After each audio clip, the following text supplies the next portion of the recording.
So I think it's no surprise that I'm a huge fan of the FX3. I just love the tiny form factor. The issue I have with running a smaller camera setup like this is there's not a lot of lenses out there that are this small and tiny. So one of my favorite lenses is the Arles Primes from DZO. I freaking love those lenses. In fact, I did a whole video on it. If you guys are interested in watching it, there will be a link down below the like button. Now, this company, Thypoch, which is a sister company of DZO, reached out and asked me if I was interested in looking at the Simera-C line that they just created.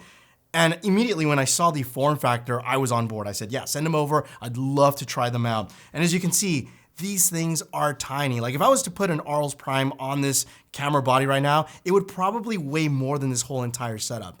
So today I want to talk about my experience using these lenses, how they fit in my workflow, and if it's something that maybe you guys might be interested. So let's go ahead and take a look at the physicality of these lenses. Now, Thypoch did send over the full set of lenses, which does come with this money style briefcase, although there's no money inside, but you do get 5 lenses. There's a 21mm, a 28, a 35, a 50, and a 75 millimeter. And they're all made out of metal construction and they feel very solid. But because they're so tiny and pretty lightweight, I would say, the heaviest one of them all, which is actually the 21, is only slightly over 1 pound. Most of these actually weigh less than a pound.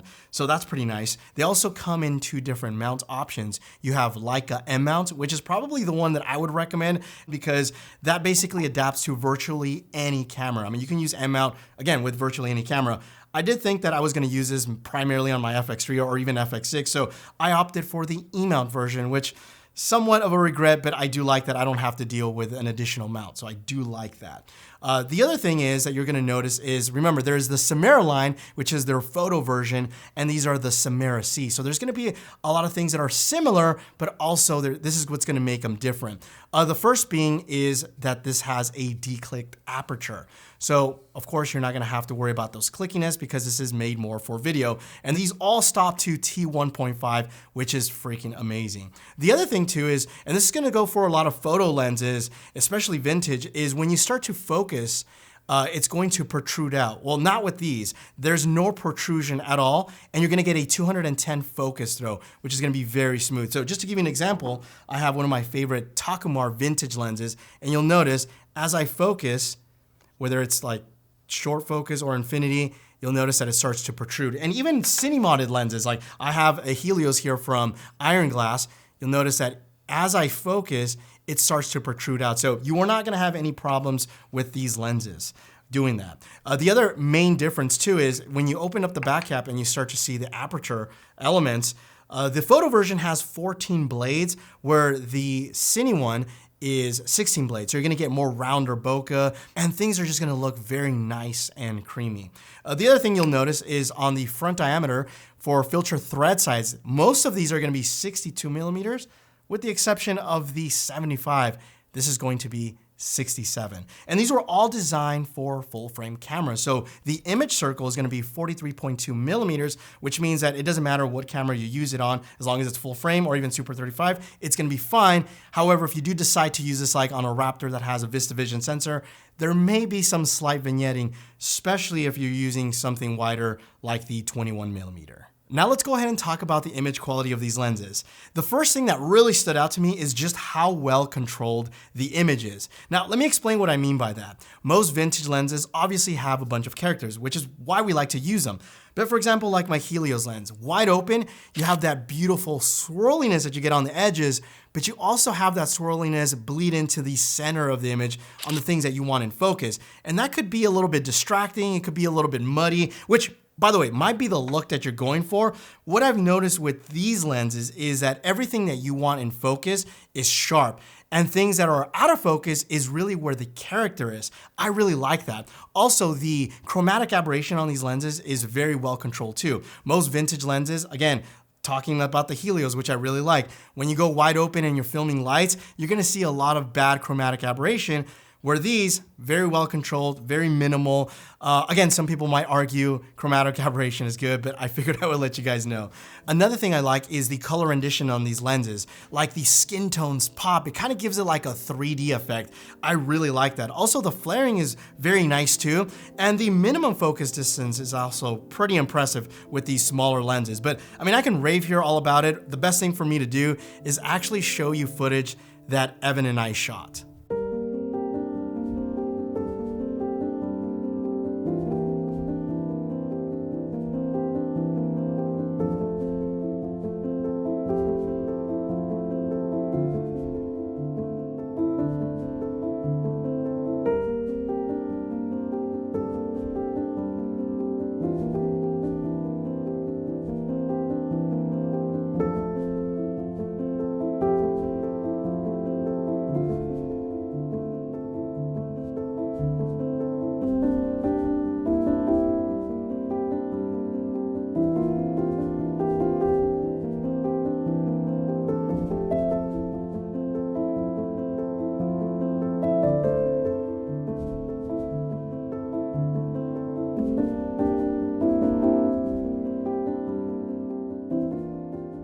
So everything that you guys just saw was shot using the FX3 and also FX6. And both Evan and I use this on BTS projects, commercial work. And that's what I really love about these lenses is just the form factor, how small they are, and also the quality. Like these match very well to my Arles Prime lenses, which I really like. I could actually use these as a B set, and they're just so lightweight and compact. So for like run and gun, wedding, commercial, like you don't have to be boxed into a corner with like an overly stylized lens, because these are just like the perfect balance. Not to mention, because they're so small and compact, if you own a Ronin 4D, you can actually use them because they balance without having any problem. So yeah, I would say these lenses are awesome.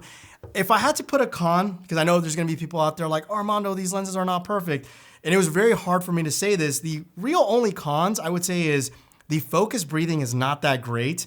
Not a deal breaker for me though.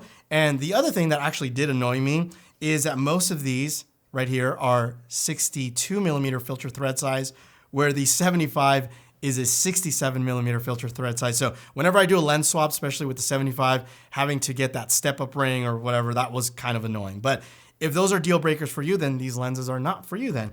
But other than that, yeah, I would say if you're looking to pick up a set of vintage style lenses that are not gonna be overly expensive, you're looking at like under $900 for basically each of them.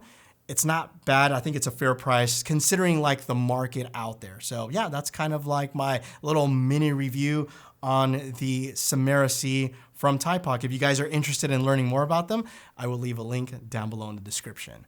My name is Armando. Thanks again for watching, and you will catch me in the next one. Adios.